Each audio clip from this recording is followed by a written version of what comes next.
guys, welcome to today's video. In today's video, we'll go into a scenario in which Germany and Eastern Europe go to war. And in this scenario, well, we'll have Germany strong first and see where they get. But some countries, you may be able to argue that these countries are Eastern Europe, but I'm going to say they're Western Europe and say that the line is like that. Why would I say that? Remember, Southern Europe. Yeah, that's a weird way of phrasing it. But I'd say these are Southern Europe. I would more so consider this Western Europe, but that could be also other reasons behind what I consider what. And yeah, Finland I sometimes consider Eastern Europe, but for the sake of this video, I considered it Northern Europe, mostly because Germany would have no chance with all of them added. And Germany advances into Poland and Czechia. And well, they advance pretty fast as they initiate Operation Barbarossa 2.0. And why would they even do that? Because they can. With them having fierce resistance by the Czechs. But they managed to take Czechia out within the first few days of fighting. Which, I mean, that's better than Denmark did in World War II. With Polish people managing to stop the German advance. And everybody laughs at Germany after this happens and says they can't even fight a war. And then Germany gets mad as they continue Operation Barbarossa 2.0. And well, they come harder on Poland as they move up from the south. And their forces even cross into Slovakia. And well, yeah. They're kind of trying to get to the food, but they try to mess with Kaliningrad, which goes well. But, you know, that's as far as it goes. And they can... And Latvia now. But the Battle of Warsaw has begun with stark fighting until it falls. And then they go and take Lublin. Yep, as they move into Slovakia and take Bratislava. As they cross the border into Hungary. And they finally cross into Ukraine, where they meet some of the fiercest fighting. They're trying to get food, is why they're invading Ukraine at one point. And yeah, they're even in the north, crossing into Latvia, well, taking Riga. And then they finally take Vilnius, which they use that point to cross into Belarus. And well, this is what happens in Poland, guys. What's left is basically just Polish and Belarusian occupation. Russia is doing stuff, but not well. As they continue into Hungary, they move down and take Budapest. With Budapest down, they manage to take Estonia. As their plans across into Russia are started. As the first forces cross into Russia, headed for St. Petersburg. Russia takes some of the heaviest defense ever seen against neighbors. And yeah, to push the Germans back. But Germany then decides their best way is to fight through Belarus. With Romania fighting does start as they enter into northern Romania. And they enter into Serbia. But this is just to keep the front from pushing back. And they push into Belarus, which basically brings them to the gates of Kiev and the gates of Minsk. And they push down the border as they move into northern Ukraine and cross into Russia. And well, they finally take Minsk, as Tallinn has been gone a long time, as they cross the Russian border in the north. And they move to make the siege of St. Petersburg, the Leopard tanks somehow that Germany uses in Operation Barbarossa 2.0.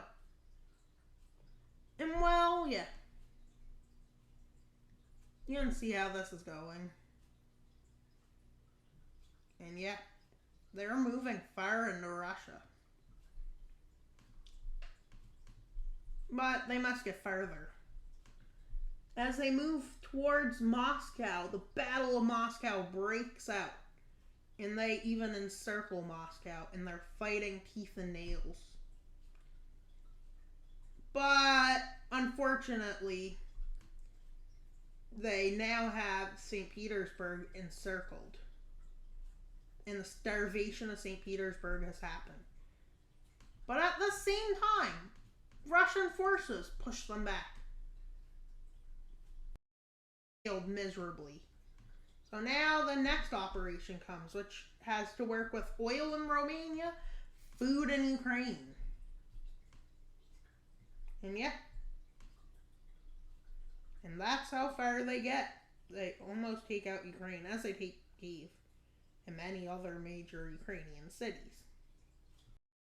Now leads to a new phase where they take Odessa. And now, well, after not doing so well in Romania, they're finally able to push down to the Bulgarian border as they finally take Bucharest and march straight into Bulgaria. And Bulgaria is basically unable to hold this advance back. But fortunately enough, a lot of Bulgarians resist, leading to Bulgaria keeping most of its land. And then they cross and re-liberate Budapest. But that's as far as they get, as Germany is finally pushing into Crimea. And well, yeah. Yep. Yeah. Okay, this seems a lot like something familiar that's happened. As they move towards Volgograd.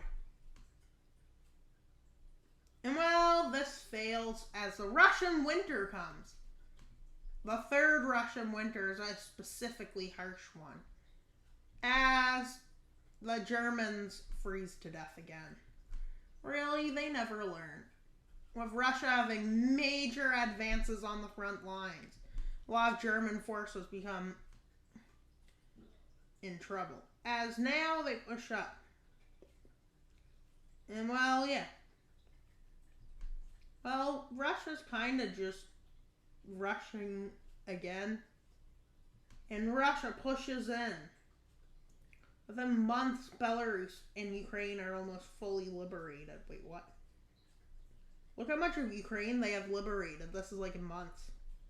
And well, hundreds of thousands. And with Bulgaria starting to have success, along with Serbia and Romania. Well, what was left of them. And somehow this is the fastest advances of the war. But first we need to have Latvia and Estonia fall fast. And well, to me it seems like the tides have turned to this war. With Moldova being re-liberated. And Ukraine is getting re-liberated. And well, yeah. It's kind of like the war's over. Russia refuses. And along with Hungary and them, they crush in, seizing Slovakia back. And then they move into Czechia. With Germany resisting now harder than ever. I don't know how this happened. And yeah. Well, Poland is quick to act on this now that they have a new government. And well, yeah. A lot of German command is split on what to do now. But shortly after this, Czechia falls back and is re-liberated in Poland, with Czechia's new government ready for war with Germany. And while they push into Bavaria, Saxony, Poland goes into Mecklenburg and some other place, Brandenburg. And then they enter into Schleswig-Holstein. And well, Berlin falls. But Germany still refuses to surrender, despite East Germany being taken. And while Bavaria, one of the richest areas of Germany, is taken as they move into the south. as they start diving into the industrial heartland of Germany and taking major cities like Frankfurt and, well, Hamburg and stuff. You know, you get it, right? And, well, Germany's last pocket is in Baden-Württemberg, and, well, this is crushed. And, well, now for the peace of the treaty to its own benefit. Annexing all of Eastern Europe, basically. And unless it's Serbia does nothing, Hungary, they are just basically occupied. Czechoslovakia is formed as they annex that. Poland annexes land. This is all that's left of Germany puppet. That's Upper Saxony, I think. Schleswig-Holstein, Rhineland, Baden-Württemberg, and Bavaria are all now independent. And somebody is Hungary. That's not even in this region. And they're like, yeah, this looks good. And then found out France took this. And, well, Denmark gets that. Austria just annexes that. And basically then annexes Baden-Württemberg. And then, well, the Netherlands just annexes North Saxony. And then Germany's left as a small puppet. Which, this is what happens when, well, Germany and Eastern Europe go to war, because obviously Eastern Europe would win. Like, look at Germany, 84 million. Yep, look at everybody else. Yep. And look at Poland, they're just drunk. And yeah, I bet Poland is strong, because Poland is strong, guys. And microphone, yeah, that makes sense. But yeah, so can you please subscribe? I'm at 161 subscribers. That's 39 away from 200. We have 8 days left to hit 200 subscribers. Can we do it? I guess we can. I hope we can. So please leave any comment you want. Subscribe definitely. Please subscribe, and comment. That's all for today's video. Wild Mapper out. Wild Mapper out.